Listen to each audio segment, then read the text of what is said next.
From crease to crease and corner to corner, Bettor Hockey Now is NHL fantasy and betting done better. Step into the dot for Bettor Hockey Now on the Bettor Sports Network.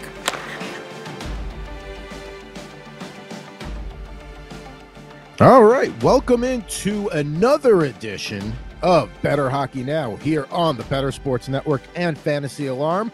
I'm Adam Bernard, live on set from Las Vegas at the FFPC convention, not convention, but the main event for the high-stakes fantasy football draft. With me, as always, is Anthony Rivera and Mr. Christopher Morez. Fellas, I got some good news for you. We are 2 weeks away from the first preseason game. Let's go. Now, listen. Closer. Now, let's see if you guys can either guess the participants or where the game is going to be played. Yeah. Because nobody cares about preseason. It is the Kings and the Coyotes from Melbourne, Australia. So they're going to be doing a little bit of a global series there. Listen, at least it's Australia. Like, that's cool. I think they like the Aussies like hockey. I don't know if you're an Aussie hockey fan. I know they have a nice hockey league down there. But let us know if you're pumped for the Kings and the Coyotes. We gave our thoughts on the preseason and how we, I guess, enjoy or watch it. How nice of them to bless the good people of Melbourne with Arizona Coyotes hockey. That's the reward that they get. The LA Kings is fine. There's a lot of, nice, talented players there. The Coyotes have certain players as well, but man, that's your showcase for the world. By the way, it's just saying, hey, this is our best product. Welcome the Arizona Coyotes. Where do they play? We don't know, but it's a college hockey barn, basically. Maybe they're testing the waters to put the Coyotes in Australia. Maybe. More fans in Melbourne would be in that arena than there will be at Mullet Arena. If you think about all the NHL teams, if there was a team just based on the mascot, the Coyotes are the one that makes sense. No, there's really no other. The Minnesota Wild, I guess it's Wild there, but the Coyotes make sense.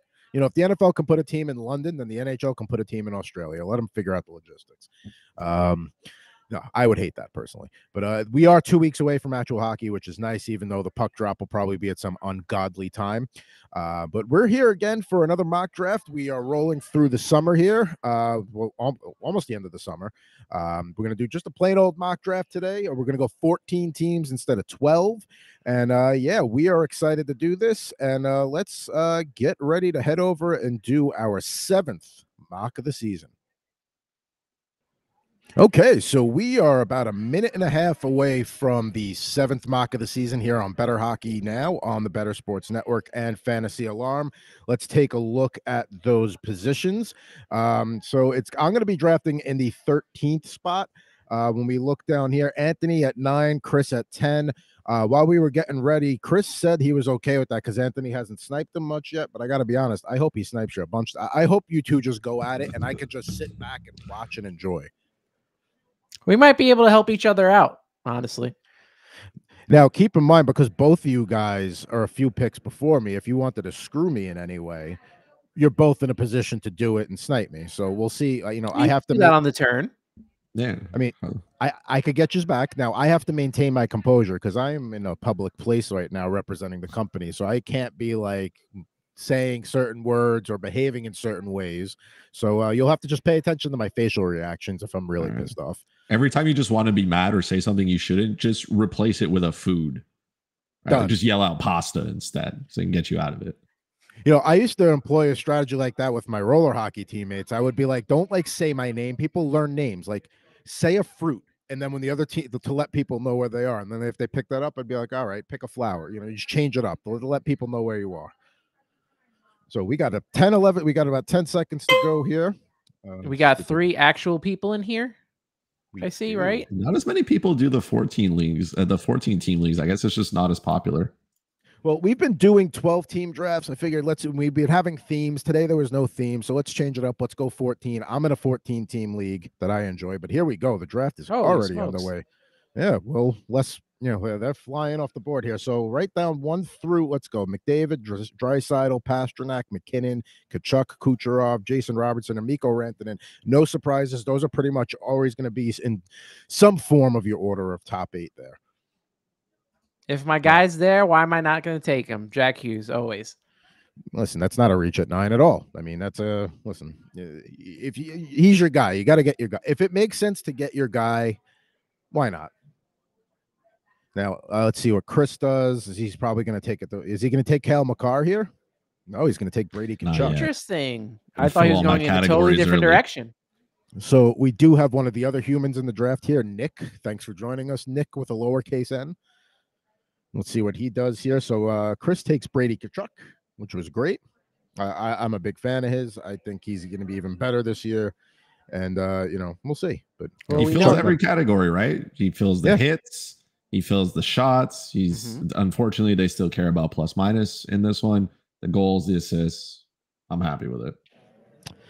Tage Thompson goes 11th. Matthews goes 12th. We can talk about delusional Leafs fans later on in the program if you'd like, because that's been a theme on Chris's Twitter this week at FuzzyChris91. What am I going to do here? I'm going to take Kirill the Thrill and Cale Makar. No, I couldn't take Cale Makar because somebody else took him. Damn it. Well, you still got some good spots here. Damn, it's okay. Anything worse than that, I got to say a fruit or a word or something. I'm going to wait on goalie. Give me Mitchell Marner here on the right side. So Kaprizov and Marner for me. I got my left wing and my right wing solidified. Human Nick was with us for all of 1 pick, and he is now on auto pick. But we still have Devin in the number 1 spot. So thanks, Devin, and Les G, but he's on auto pick too. So let's see who's back on the clock here. Crosby goes right after me. And let's see. Some thoughts to be made here. And there he goes, Shesterkin, who I almost considered at that last spot, but oh well. If the Rangers lose Shesterkin for any long stretch, are they pretty much out of the playoffs? Like, is it that simple for them? Like, they go as Shesterkin goes, and if he's down, they're done? It also depends on the defense in front of Shesterkin, right? Like the defense in front of that goalie, what is it going to be like? Well, that was the Rangers' biggest problem last year and why people got all excited. Like, oh, we got Kane and we got Tarasenko. Well, you got 2 of the same damn thing. And you know, Mikolo is a nice addition to the blue line and he certainly helped, but that you needed more than that. And he's gone anyway now. You know, with this 14-team league, and then we got a lot of people auto drafting, you got to take 1 goalie here. So actually, I might have just gotten sniped because I kind of wanted Ottinger there, and Fuzzy Chris took him. So I'm going to go Sorokin this time around. Let the beef begin. Let the beef begin. So this auto draft is moving. This is going to be a short one. Oh, my goodness. It's so quick. Listen, I know we've been going over an hour here on Bettor Hockey Now lately. That is not going to happen today at this rate. So let's see here. Let's get a few more pick recaps go. So Adam Fox goes. That's another defenseman off the board. I completely agree with what you're saying, by the way. In a 14-team draft, you probably need to go for that goal. Like in the spot I was in, I probably should have taken it on the way back. But I like my left wing, right wing there at Marner. And I still feel like I can probably get a decent goalie when it comes back to me here in the next couple of picks. All right. We got our first snipe of the day. And it was Eric Carl. I mean, come on, Chris. Like, you didn't think he was going to take Carl. He knows you want Carlson. That's true. I'm very predictable now. I have become too predictable. Well, like I said, it's a different feel with 14 teams now. You're going to have to definitely get, a top scorer, a goalie, and a defenseman. A top defenseman. I feel like the strategy somewhat changes here. I'm going to say it right now. I kind of regret not taking a goalie with that last pick because I don't like what's left for me right now. So at least at this stage in the draft. So, and I agree. I got Darlene. I wanted my top defenseman short up there. But let's see what we got here. Who else should I take here? Who am I looking at? Looking at the goalies right now, Swayman, Gustafsson, Saros, Bobrovsky, Anderson. I mean, there's still some left there to play off of that are going to be pretty good. See, now it becomes if I had taken a goalie with that one of my first 2 picks, then I can go with the ace goalie strategy and then kind of fill it out. Now I'm kind of pretty much forced into going to a tandem strategy. So let's see there. So I take Jack Eichel there, who at that in the 3rd round. I love him, and he's going to be my cornerstone center there. So I'm big on Eichel. He's a guy I'm looking to draft in a lot of leagues this year. I think as good as he had last year, he could be in store for even a better year this year. Let's take a look here. So after Eichel, Clayton Keller, of course. So back to being predictable, but you got your guy there, Chris. And now the draft's flying. Can't even scroll up to look at the picks. And then Anthony grabs his other Devils center, Nico Hischier. So you got your top 2 Devils there. If they're there, I'm taking them. And within reason of a spot. But you know what I'm envious of is you being a Devils fan and a fantasy player. Is there a lot of Devils you can take, not this early in the draft or even in the early stages of the middle rounds, and it's not a reach. You have one of the best top 6s in the league right now. It could only get better. He does, and it's annoying. It is annoying. It is annoying. Annoying. There's so many riches on one team. It's like, just pass it around a little bit. Yeah, like, do you really need Toffoli and Mercer and Meyer and Hughes and Hischier? Like, you don't need all those guys. Just share a little. Let's see here. So let's take a look. I mean, the picks are flying, so it's tough to keep up with everything that's being picked. There goes the Brincat, Jamie Benn at 64. I think that's a little bit of a reach there as Anthony comes back on the clock here. Still some decent players out there. Now, for my goal, I can't tip my hand right now, but I gotta figure out what I'm doing at goalie at the moment. And there goes Kevin Fiala. We know that's one of Anthony's boys right there with the Kings. Certainly a good pick here as we are in round 5. Now I haven't gotten him in the last couple of drafts either. You've gotten sniped on him a couple of times, but I mean, the Kings could really be just a really well-rounded team, and they're built in the right way right now. I'm excited to watch them this year as I come back on the clock here. So Chris takes Dylan Cousins here. I think you're going to be a closet Sabres fan this year. It's a good choice. Just definitely a closet Sabres fan, not publicly, of course. Yeah, of course. No, you can't do that as a Habs fan, but I do think you're on the bandwagon here a little bit. Even with this 14 team, and I'm pretty sure it's different when you have a whole bunch of knowledgeable hockey fans, but there is some good value and some good players still to be taken. Yes, there are, and I am looking to see if I can find that value. I'm gonna have to wait. I still have to wait on goalie. I can't. I don't want to pull the trigger here. Yeah, I'm not big on Saros because in a league that values wins, how many wins is Nashville going to get this year? They could bounce back, but I don't necessarily see it. At best, they're a mediocre team. So Saros will get you good numbers, but if it's wins, I don't know. Now maybe I get the discount. Maybe he comes back to me in another round. I don't know, but we'll see. Now I could have gone Gustafsson there, but sometimes there are guys that you're just like, you have no reason that you avoid them, but you avoid them. That's Minnesota crease is like that for me, and I don't know why. Like, they're a good crease to have. They're a good tandem to have. He may not get the wins, but I mean, every other stat after that is going to matter as well. So, and I'm hoping he can just outplay Marc-Andre Fleury to the point where Fleury just becomes the backup. Yeah. I'm pretty sure that's what the Wild are hoping for too, because if they have to have another season with Fleury as the guy, that's going to be problematic for him. I mean, I like the way my team is shaping up right now. My goaltending and my blue line is going to be weak, but up top, Eichel, Pavelski, Kaprizov, Kreider, Marner. I'm going to be winning a lot of offensive categories with this team so far. What would you say? I don't know if we've talked about this in the past. What would you say is the weakest position this year? Yep. Is it goalie? Goalie's top heavy. It definitely is top heavy. You can make the argument for that, or maybe one of the wing positions. I mean, it's not defense, it's not center. Yeah, it could be goaltender this year. I'm For looking me, at it's right more wing like too. right wing. I think is fine. I think is the problem with goalies is I feel like the same way in kind of like football, right? You have your elites, you have maybe a handful of them, and then everybody else just kind of blends in. So if you don't get the guy that you want early, then you can just wait and kind of get one of those middle round goalies and try to see which one's going to pop and explode and become elite. The problem is you'll probably have to carry three because if you don't, then and one of them doesn't perform, you're in trouble. Let's see. Yeah, I would agree with that. I'm still a tandem guy, and that's going to be what I'm trying to do in most of my drafts this year. Let's see here.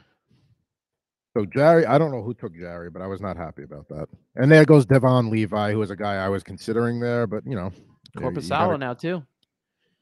He's going to get a lot of he should get a lot of wins with the Kings here. Let's go back to defense. It's my turn to draft. I'll gladly take Sergachev as my number 2. And there goes your goalie tandem there with Fleury. And now I'm back on the clock.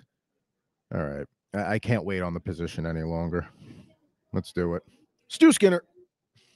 Hey, he's going to get the wins, like you said.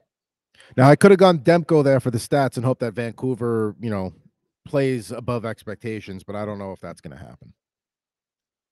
And don't forget, we've been doing a lot of mock drafts here on Bettor Hockey Now, but we're going to start looking at futures real soon and season-long stuff and all that. So stay tuned. We're going to take a break from the mock draft soon, but we're going to finish off with a nice draft right before the season. So there goes Adrian Kempe to Chris, getting some shares of that Kings top 6. Let's look at Chris's team right now. Not great, Bob. I mean, listen, a goaltender, you're set. You got a very strong left wing 1-2 punch right there. You're all right at center. You got your guy right. Whoa, we are flying here. I have nobody to play defense on my team. I think we psyched you out a little bit. I think you knew, because we all knew you were going defense. I think you changed strategy on the fly. That's what I think. I don't have a bunch of scrubs for me. Yeah, you might have to go a different way with your defense now. You might have to go more of those banger categories. Let's see, Anthony on the clock here. He's got about 5 seconds to make his pick.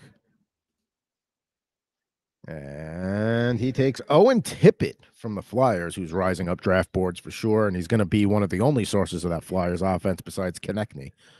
I'm going to take him again. He's been sitting here just teasing me all for the last 2 rounds. I guess everybody's just avoiding him. I don't know why, but I'll gladly take Scheifele and I'll deal with his stuff later.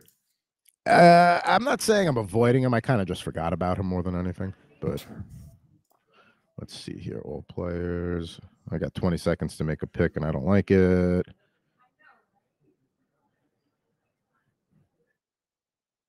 There. Uh-oh. Boom. A little bit of a reach there, but I want my second defenseman, or third defenseman. I don't mind Darlene Sergachev and Pietrangelo as my top 3, and now I'm back on the clock there as Besser and Rust went off the right wing. Don't love any of those. You know what? You took Scheifele. Give me Nikolai Ehlers.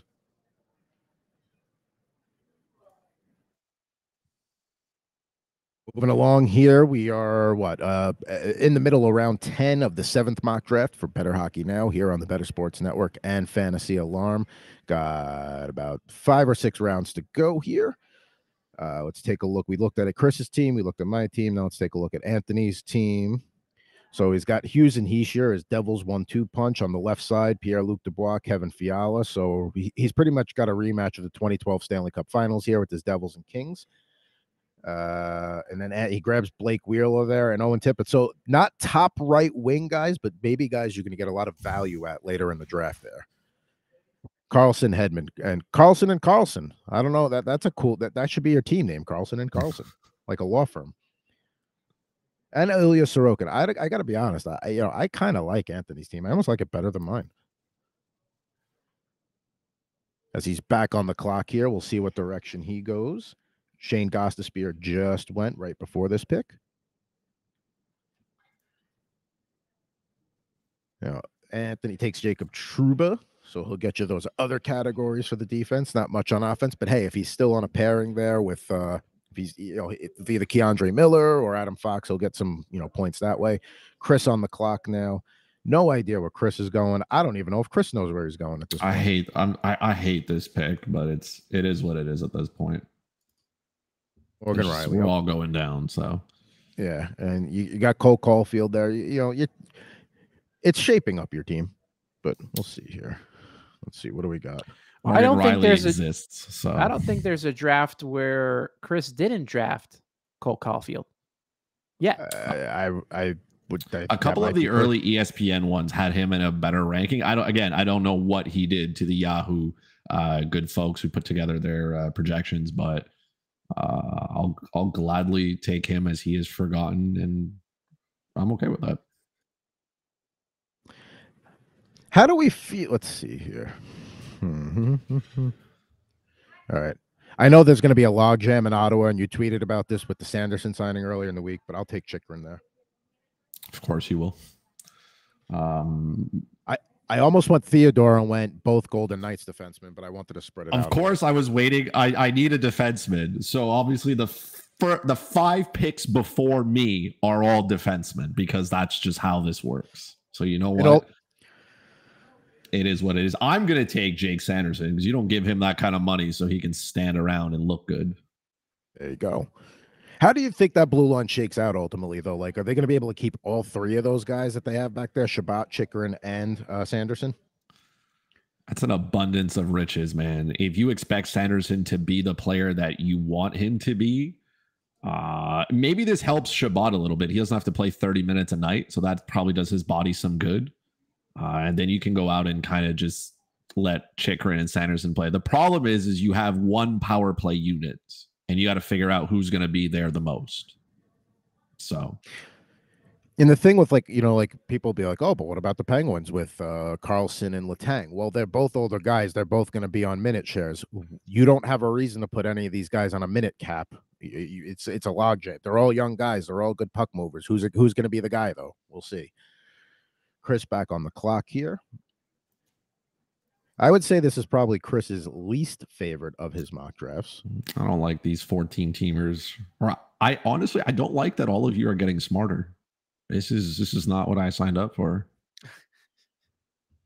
All right, so I'm gonna grab him as my goalie too. So I got the Alberta goaltenders, and hopefully one of them bounces back. Let's see, I got 3 bench spots left. So let's see, a goalie, a defenseman, and a right wing or a center. Let's see. All right, Elias Lindholm produced. He had 33 goals and 42 assists on a team that wasn't even really playing well last year because of the coaching. I'll bank that he'll put up those numbers again or even do even better. I'm glad you bank on that because I am going to bank on hopefully the winger that's going to play with him, which is Jonathan Huberdeau. He needs to bounce back. I mean, do you think it was just like a new team, the coach, or is he that reliant on Sasha Barkov that he got away from it now? It's like, oh, you're exposed. Like, we know that Daryl Sutter's system is, the system, right? And you got to play it, and everybody's got to do it, and everybody's got to play defense, and it just it doesn't fit his style. We knew that he was going to go to Calgary, and it may be a little bit more difficult for him because Florida that year was just having as much fun as they wanted offensively. Right. And they're one of the highest scoring teams in the league. So you knew that structure was going to change with him moving to somewhere else. Now that that's not there, you got to let your elite players be elite players, man. You can't saddle them down and just not let them go out and be creative. So I think you're going to have to take a little bit with Huberdeau. You're going to have to take the good and the bad and the ugly, but you didn't trade for him and bring him over for him to produce 50 some odd points, right? So whatever you were doing clearly didn't work. Just let the man go out there, have some fun. Anthony continues his Devils accumulation, gets Mercer at 205 in round 15. That is a really good pick there. I was hoping to kind of finish off my tandem of goalies with Aiden Hill, but he got taken a little too early. So I am going to scrap that idea and just go with the 2 goalies and hope it works out. Now, I know he's not a popular guy, but Tom Wilson, he's still going to play on the line with Ovechkin. He's going to get me those hits. He's going to see a little bit of power play time. I need another right winger. There it is. Now, let's go with I have to pick a third goalie here because right now I have Stuart Skinner and Jacob Markstrom. I don't love my selection here. I guess I go Jack Campbell, and that way I have both Edmonton goalies. I mean, I guess that's the way to go here because I really did not plan my goalie strategy well at all. Now, Dmitry Orlov is a defenseman with one of your last picks. I mean, he might be overpaid, but I mean, at this point in the draft, he's a good fantasy defenseman. I know that you have Brent Burns, who is the workhorse. But again, you don't sign players to this type of money so that they can come in and do nothing, right? So when you bring these guys in, you have to expect that they're going to do something. I'm hoping Orlov can get the couple, basically finish with the hits and the block shots. I know this category, in this league, they don't reward the block shots, but man, I need him to exist because my defense is just struggling. This is the first time a defense has struggled for Mr. Christopher Merez on Bettor Hockey Now.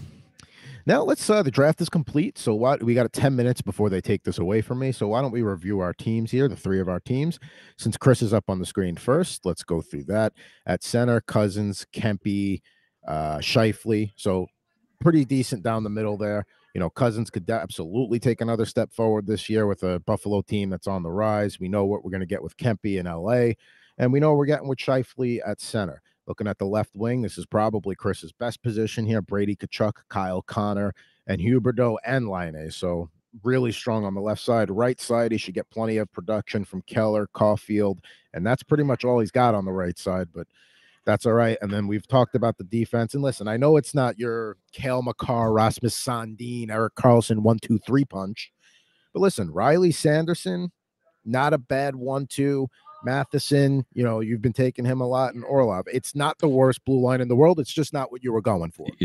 That's like you trying to sell me on the $500 steak that I had last mock draft with whatever they have at Wendy's that they want to call a steak, right? Like I understand what it is, but I went from Cale Makar, Rasmus Dahlin, and Erik Karlsson in the last mock to Morgan Rielly, Jake Sanderson, and Mike Matheson. I might need a moment to go cry later after this is done for allowing myself to get to this point. I mean, if you want, I could take you off the screen here for a minute, and then me and Anthony can just kind of. It'll be too long to cry. I just need to talk to myself and figure out how I let this happen to me. It's one of those things. I get it. Where once you let it go, it's just they're not going to stop. It's not going to be like a quick cry. It's going to be like you need time. So we won't open the floodgates for that. Thanks. Appreciate it. We care about you, man. We're all line mates here. If somebody messes with you, I'm going after him, and I don't want to see you cry. So listen. You're goaltending too. Also, that's a saving grace for you. Goalie is better. Yes. You got a top 5 goalie in Ettinger. You got a guy who's probably going to get the bulk of the work in Minnesota and win more often than not. And you got a young riser in Devon Levi. So yeah, your blue line's not what you'd like it to be, but you got the goaltending to bail you out. This is a 14 leaguer. It just completely threw me off. That's like those afternoon games. You know how players say sometimes it's harder. And I used to just laugh at them and be like, it doesn't really matter. Maybe it does. Matters. Yeah, it does. These 14 team leaguers just completely just sent me off into the wrong. This all started when I didn't draft Cale Makar in the first round because I wanted to get my banger on the left wing. And everything after that just fell apart. Now, I was going to take Makar with my second round pick if he was coming back to me. So once you passed on him, he was never going back to you, but I ended up getting sniped on the turn anyway. But nonetheless, listen, I like the makeup here, and you can go cry later. We'll get you some tissues. If you want boneless wings, will make you feel better. What's your favorite wing place? What's your favorite spot? We'll get you some wings. They have a couple. They have a place here I guess it's like a Wild Wings that's down there, but I guess like a more like Canadian version of it. They have like 100 different types of flavors. I usually get like the dry rub. I'll get like the lime and black pepper. Beautiful. Really elite. And then I'll wash that down with whatever, kind of fruity cocktails. I'm one of those persons that kind of enjoys that stuff. I am right here with you, my friend. One of those like Blue Lagoon kind of things or whatever picture is, that kind of stuff. That's me. You know what I mean? That's where I go with it. Listen, I enjoy my manly, bourbon as much as anybody, but yeah, sometimes, a nice fruity drink can really hit the spot and really washes it down. Vodka lemonades and stuff if they got whatever. At this point that it is what it is. It's okay. You'll feel better tomorrow. You'll get that going for you. Now let's take a look at Anthony's team here because we are running low on time. We got 6.5 minutes before I lose my board. So we talked about the amount of Devils he's got, and there's nothing wrong with that between Hughes, Heischier, and Mercer. Those are 3 of the top 6. Nothing wrong with that. Then on the left side, Fiala, PLD, Arturi, Lehkonen, who if you got shorthanded points, he's a great guy to have. Good left wings. Right wing, some might say like, oh, he doesn't got a top guy. But listen, if Tippett takes that next step this year, we know Wheeler is going to be better in the Rangers' top 6 because he's going to be on one of those 2 lines on the right side. So I like what we did down the right side. A little thin, no bench right winger. That is pretty, going back to your question earlier, that's probably the thinnest position to me. He's probably right wing. Then you look on the blue line, Hedman, Carlson, Trouba, Carlson again, and then Matthias Ekholm. So stockpiling D. Then only 2 goalies, but you got Sorokin, who's going to get you a lot of categories, and he'll still get you wins. And then you got Logan Thompson, and let's see how that goalie share works out. So give me a breakdown of your team, Matt.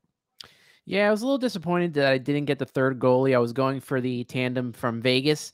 That didn't work out, but I do see that Varlamov is available, so that might be something that I'll look into later on. So a little thin in goalie, which I'm usually at 3, but I'm very excited for the defense. Actually, Blake Wheeler was not one of my picks. He kind of I ran out of time, so he ended up being on my team, but. It's a decent having him on the team, and like you said, on that Rangers team, he might have better luck than he did in the past. But the top heavy with Hughes, Heischier, a little bit of a tandem, adding Mercer to that stacking. I don't know what it is about Lehkonen that I like, but he provided some serious offense when I needed it last season, and I'm happy to have him back on the team. And then I ended it with Matthias Ekholm, on that Edmonton team that scores a lot. I think this is a solid draft for me. There's no tears on this end, but there may be boneless wings and a cocktail as well. I support that. I support it. You don't need an excuse for those things. It's just Chris has a reason, but you don't need the reason. You can go do those. Listen, it's 6 o'clock on the East Coast. That's the first thing I would do when I was done would be go order some wings and some booze. One other thing about your team, and we don't talk about this guy, he seems to just fall in drafts, is Andrei Kopitar. And fine, maybe he's not a 30-goal guy, but I mean, still, he's a very valuable player, and he honestly, he'll probably have a better year than he's had in the last couple because they have a lot of more talent around them than they have since their last cup run there. So love Kopitar. And yeah, I'm a big Lehkonen guy too. He's a guy, if it's a league where you have shorthanded points, he's like a must get for me. So obviously with Kopitar, you just mentioned how, that offense is very good. Does he start, because he's starting to get up there in age, does he start, and obviously he's not the talent that Ovechkin and, Crosby are, but is this a guy that it's like, oh, he's getting older, but he's still going to provide you with that offense? Is that a guy that's in that kind of frame? I would say so.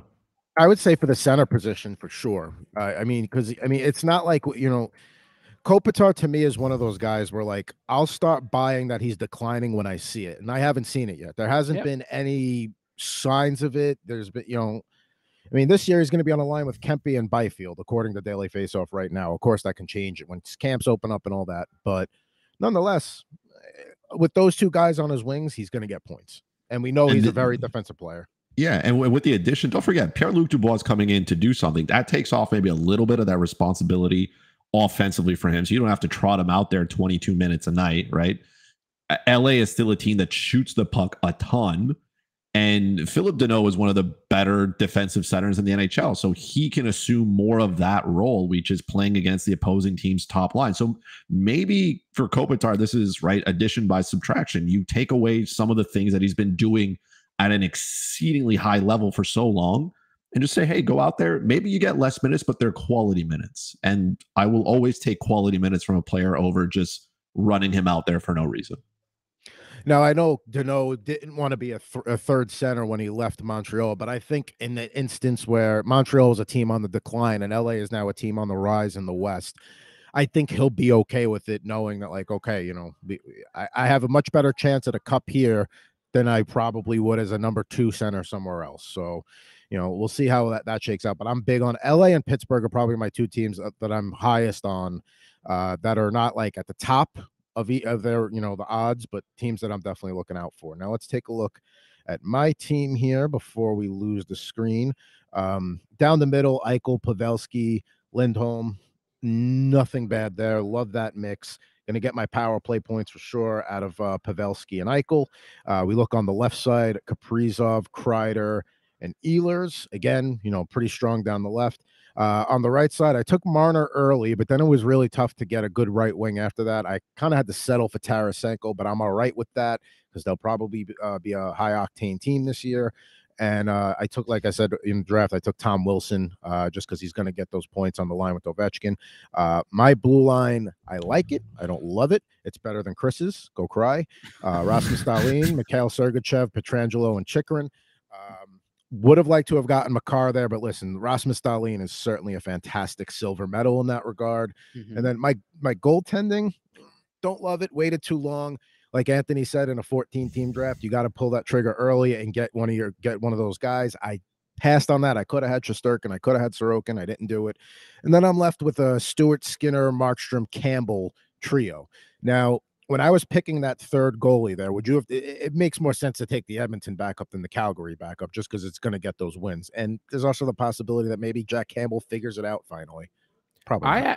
I actually really like your goalie. You already know I'm the tandem guy, but considering the 3 that you got and how everyone took goalies so early, you can't go wrong with those 3. That's a solid tandem there, and the offense it went off. But you know, you didn't even talk enough about Kaprizov. I mean, you got him on the team. You got a solid offensive team there. I wish it didn't go off the air, but yeah, man, I'm very excited for your offense. Very excited for your goalie tandem, and you got top 2 defensemen. So that's a really good team right there. I do enjoy that you decided to take 2 goalies from not only from the same division, but from the same province, who will have to face off against each other more often than not. So I like that. That should be very interesting on certain nights, having to put those 2 against each other. What I'll have to do on those nights is I'm going to have to really just, who do I think is going to win, and bench the other one, or not that. Well, it's never going to be Markstrom if you're betting against McDavid, because we've all learned at some point, right? We've all touched the hot stove at some point thinking it was a good idea, and that is in any way fading McDavid, because we know that that's just not the way to run work. Yeah, you're even benching Markstrom for who's the backup for Skinner? Campbell. You're even benching it for Campbell, right? I mean, the offense is all in Edmonton. There are times where I'll play if goalies that are going head to head. If it's like a if I know it's going to be a low scoring game, then fine. I'll deal with the loss. Not a big deal. I'll take that and worry about it later in the week. But that is not Calgary Edmonton is not 2 teams that I'm putting both goalies out there. I'm going to pick my one, and fingers crossed. You know what? Just leave it blank. Just bench all 3. Give them all the night off. Let them grab whatever wings they can get over there in Alberta, and whatever, you know, manly draft beer they can find. Yeah. I'll be excited to see what the new arena in Calgary looks like. I do love the arena up at Edmonton. What is that? Rogers Place Center Arena? I forget which one. Rogers has too many buildings in Canada. Do something about it, Chris. Look, I don't even have the power to get. I didn't have the power today to get 4 quality defensemen. That's just where I am in my day. Dang, So you just throw a 14-team draft in Chris's face, and he just. If you have an crumbled. invitation for a 14-person draft league, I am just going to auto decline and say no, thank you. I've had my taste. I'm good. Send me back to the 12-team league and don't watch any of these episodes so nobody takes my defenseman early. Well, the 14-team league, you definitely got to do your homework. You definitely got to be ready. And it changes the strategy for sure. That's true. Especially with the goal, like we've been talking about with the goalies. So another mock draft here in the books on Bettor Hockey Now on the Bettor Sports Network and Fantasy Alarm. Going to wrap things up here shortly for BHN, but we did want to get a couple of news nuggets here before we get out of here. And don't forget, if you're turning this on a NFL game day, whether that be a Sunday, Monday Night Football, Thursday Night Football, go download the Bettorcast app. It's their game. We gamify NFL Game Day. It's free to play contests on NFL games this Sunday. Predict what will happen, make your picks, test your knowledge, and it's a great second screen experience. It's great. You don't have to be like, you could just kind of watch it, and then the question that'll come up would be like, what will the Lions do on this drive? Touchdown, field goal, turnover, whatever, punt. It's a great way to have something to do and maybe win some tickets and some prizes down the line here on the Bettorcast here on Bettor Sports Network and Fantasy Alarm. Now, always like to wrap with some good stuff. 2 things here. Let's start off with Mr. Chris Chelios, who at a Pearl Jam concert in Chicago at the United Center last night, night 2 of Pearl Jam stop there, they announced that Chris Chelios would have his number 7 hanging from the United Center rafters at a game this season. Chris Chelios and Eddie Vedder of Pearl Jam are very good buddies. They go a long way back. Eddie Vedder is a Chicago guy. So well-deserved for one of the best defensemen. Can we say one of the best defensemen of all time? I don't have a problem with that. I have no problem with it. Now, I'm going to throw this out there to you guys because me and an old colleague, buddy of mine, Bill Zimmerman, who's a huge Blackhawks fan, we used to debate back and forth who was the better defenseman, Chris Chelios or my beloved Brian Leetch. Now, if you got to break my heart, you got to break my heart. But who are you picking between those two? I mean, look, I was born in 91, so I'm just going to put that out there that I saw probably the tail end. I mean, Chris Chelios played forever, so it didn't make a difference. I know who Brian Leetch is. I hear he was pretty good at doing the thing with the puck. I guess, doesn't Brian Leetch have more points? So I guess I would go down that route. But, I mean, Chelios was a hard-nosed kind of player, right? You never wanted to get in his way because it was just, it felt like it hurt. Chelios is probably one of the better all-around defensemen there was, because he was hard-nosed, but he could also contribute offensively. He was started off on the Canadiens. He was with them for a few, about 6-7 years. Then he went to Chicago and Detroit. I mean, yeah, the guy was in the league so long. He actually played on the Thrashers to close his career. So started in 80. He started the year I was born and finished with the Thrashers. So long career there. Most years, I mean, he was usually, there were some years we had a 20 and 41. That that was probably his high water mark. But he was usually like a 10 to 15 goals, 40 to 60 assist kind of guy. There's not a team around that wouldn't want Chris Chelios on their blue line. I will admit, Bill, don't show this to Bill Zimmerman, please. Anybody. Chelios, the better all-around defenseman, but man, Leetch in the mid-90s at his peak, especially becoming the first American-born player to win the Conn Smythe Trophy. I mean, not to say he won the Rangers the cup that year, but there's no way they win the cup that year if he doesn't play at that top level the way he did. So happy for Chris Chelios to get his number going up to the rafters. Now, another good thing that was announced is former NHL players Dustin Brown and Jamie Langenbrunner highlight the 2023 United States Hockey Hall of Fame class, which was unveiled on Friday. Longtime executive Brian Burke, woman star Kate King Crowley, and official Brian Murphy are also going to be part of that class December 6th in Boston. Jamie Langenbrunner, big with the Stars and Devils. Dustin Brown with those Kings. One thing I like to say about Dustin Brown is I think he came around about 15 years too late, because Dustin Brown in the mid-90s would have been a beast. I mean, he's still a very good player in the area he played in, but he came along probably about 15 years too late. He could have been huge in that, clutch and grab, left wing lock, slow the game down era. Impressive that he also stayed on the Kings like throughout the career. Like it hasn't. He was stripped. Wasn't he stripped of his captaincy too? Still stayed there. Still played well. Never had, an issue with him. I always referred to him as Dustin Goat Brown because I would play him in DFS anytime he was there because he was always hanging around on DraftKings at the 5K range, just being there, and then he would deliver. And there was no reason for him to deliver. There was no reason for him to be that good as he was tailing off, and he never let me down. The rest of the Kings may have, but he was not one of them. So good for him. I mean, his first, we'll say, he had a nice stretch there from like 07 till about, 12. The first year they won the cup, where he was averaging somewhere between 20 and 30 goals and about 30 assists a season contributing. And then, you get after that 2012 team, his production went down a little bit. 2018, he had 28 and 33. But I mean, he was still a key contributor to that team. And like you said, he had the captaincy removed. It was for Andre Kopitar. So it's not like, it wasn't like a San Jose Sharks situation where they grew unhappy with Marlowe, so they stripped it and gave it to Thornton, and then they became unhappy with Thornton, so they stripped it and gave it to Pavelski. So, a little bit of a better transition there. Adam, he tore both of our teams up in the Stanley Cup Finals. No kidding. I mean, that's, the 2012 series, I think was, the Devils, not to say that they got outplayed, not to say that they didn't belong there, but the Kings were on a mission that year. I don't think whoever won the Eastern Conference Finals in 2012 was probably going to lose to that Kings team. 2014, if the Rangers get that game 2 that they should have gotten, but a missed, I believe it was like Rick Nash.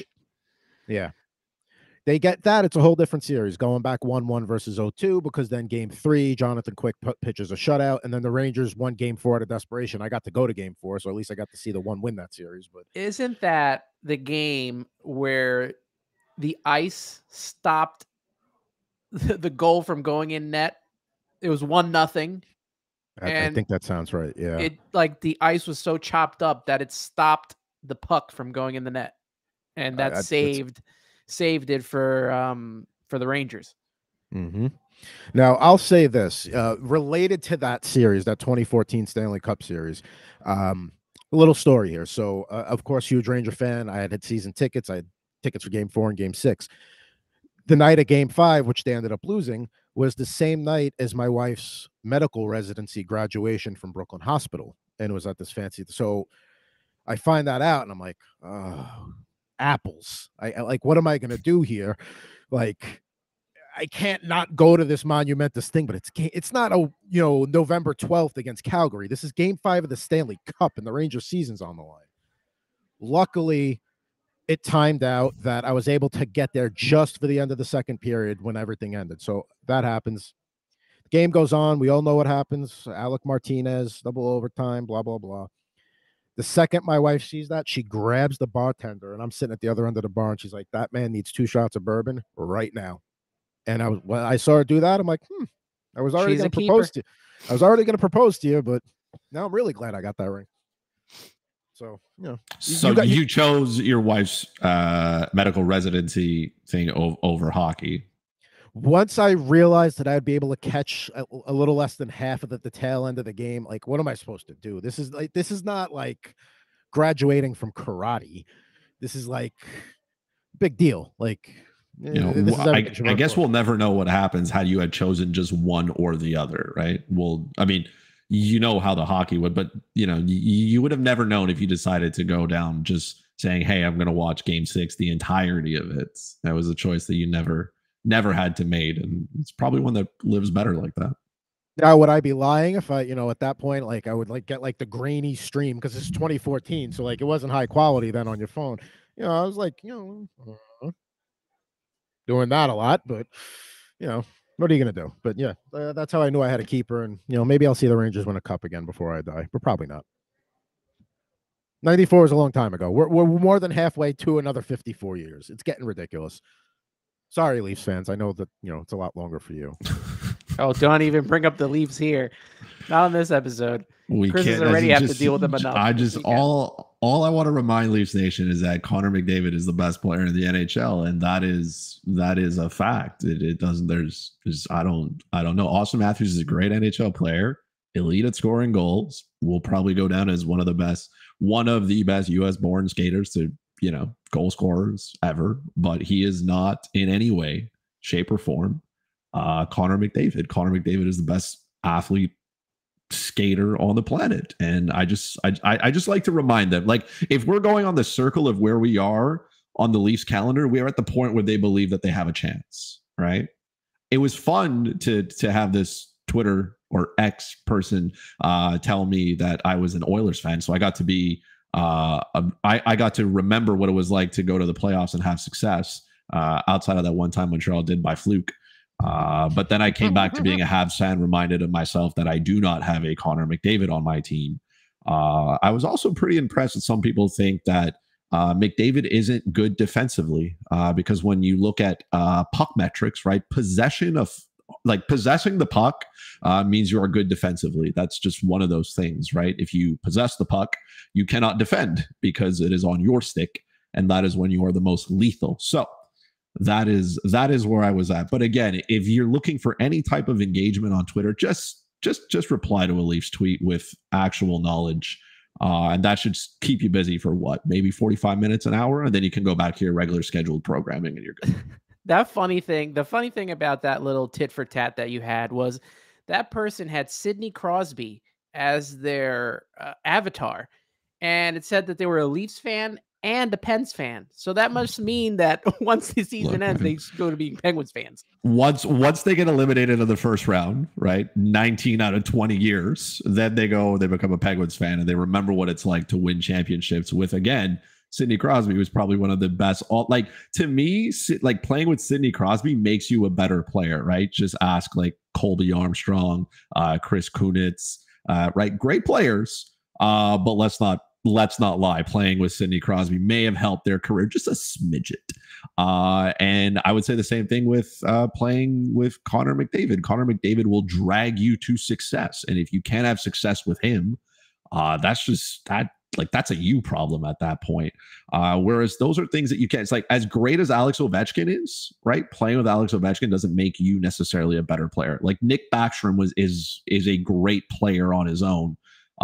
Just feeding Alex Ovechkin the puck maybe helped him get a couple more points. But Alex Ovechkin doesn't make players around him better. Not a knock on him because he's going to go down as the greatest goal scorer ever. But the same thing, playing with Austin Matthews doesn't make you a better player. You are not better for playing with him. You may help him score more goals, which is i.e. the Mitch Marner effect. But again, Mitch Marner could have success without, Austin Matthews around. That's all I'm saying. Austin Matthews is going to be a great NHL player. He deserves every dollar of the deal that he got. Good for him and good for people who think he took a discount. But let's not get confused. It's Connor McDavid who is the best player in the world right now. I just don't see how anyone could not think he's the best. I want to go back to that defensive comment about him. He's not a good defensive player. It shook me too. Like sometimes when I talk to Milo, right, my dog, and I say something, he tilts his head and he's like, not sure. That was the same reaction I had because I was like, man, it is hard to be bad defensively when the puck is on your stick all the time. And that's just what it is. But again, it's delusional season. Like that's where we are on the scale. We believe that we have a chance to maybe make it past the second round this year, with our, mediocre defense and our goaltending being what it is. We believe everybody has a chance this time of year to win the Stanley Cup, right? Even the Montreal Canadiens. We're all starting at the same line. Some of us are going to fade though real quick. So this is going to be another year of the Leafs steamrolling the Atlantic, getting where they do because they outscored everybody. And then running into a really good team in the first round. And that's it. There was a point in Ovechkin's career where we knew he wasn't back checking and playing defense. I've never not once heard that. I've never heard that. Oh, Connor McDavid doesn't get back. He's the fastest freaking guy on the planet. Like he is. Like even if he didn't want to back check, like where's he gonna go? He's just gonna get there quicker than everybody else. He would have to make an active effort to not back check. He would have to Correct. Just go up to the opposing goalie and be like, "Hey man, how you been? How's it go? How's the wife? How's it? Oh crap, there's a play. He's the only player who can decide he wants to do something and then do it better than anybody else. He's like, hey, I just want to score more goals than everybody else. And oh, by the way, I did that, right? And then he had like 140 some odd points, and you're like, okay, cool. Like let's not put him on a mission to do anything else. You know what I mean? Like I think like he has that kind of like that Michael Jordan factor in him, where it's not that like he has a chip on his shoulder. It's just he wants to be the absolute best at whatever he wants to do, and when he sets his mind to it, there is no slowing him down. So there are certain athletes that have that in sport. I think Connor McDavid has that. When he decides he wants to, like if he decided tomorrow he's going to finish with 100 assists, he's going to do it. It's just what it is.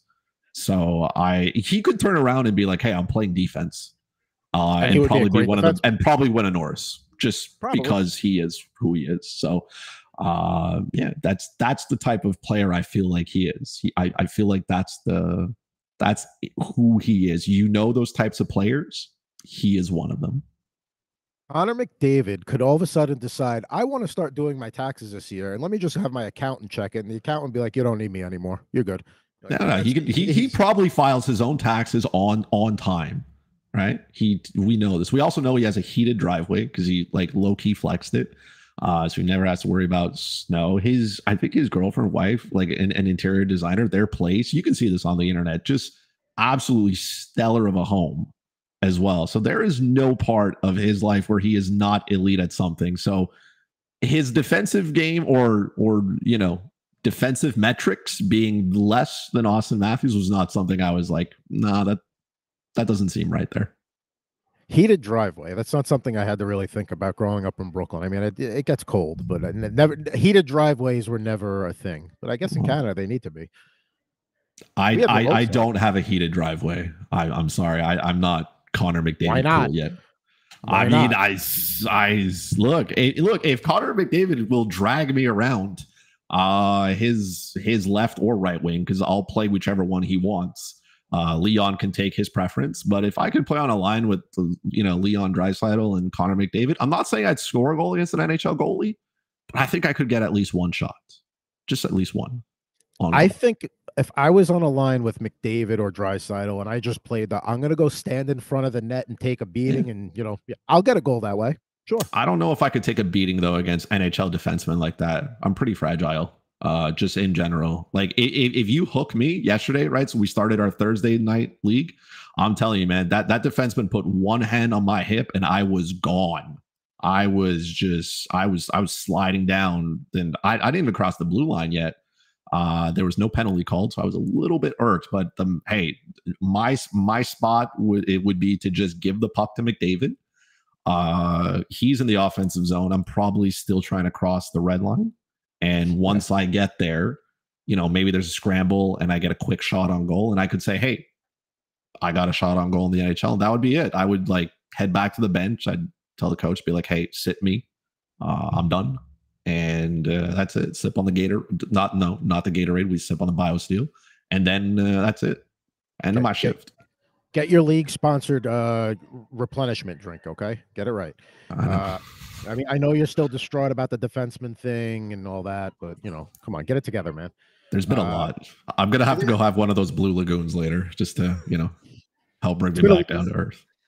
It's only September 8th, and it's been a long September for you. So, yes, wake me up when September ends. Somebody, please. Cue the Green Day. Oh, all right. Well, this has been another edition of Bettor Hockey Now on the Bettor Sports Network and Fantasy Alarm, our 7th mock draft in the books. Let's see. What do we got coming up here in the next few weeks? So next time we do a draft, we're going to focus on the dynasty aspect of it. Give those players like Bedard and Fantilli a little more value and the younger guys a little more value. Then after that, we'll look at some NHL futures, divisions, conference, awards, player props for the season. And then we'll have one more mock before the season begins. But that'll do it for this edition of Bettor Hockey Now on the Bettor Sports Network. For Mr. Anthony Rivera and for Mr. Christopher Moraes, I'm Adam Bernard, live on site in Las Vegas from the Planet Hollywood at the FFPC main event. I'll be back in the home studios next week, as everybody else will, on Bettor Sports Network. Bettor Hockey Now is on the Bettor Sports Network.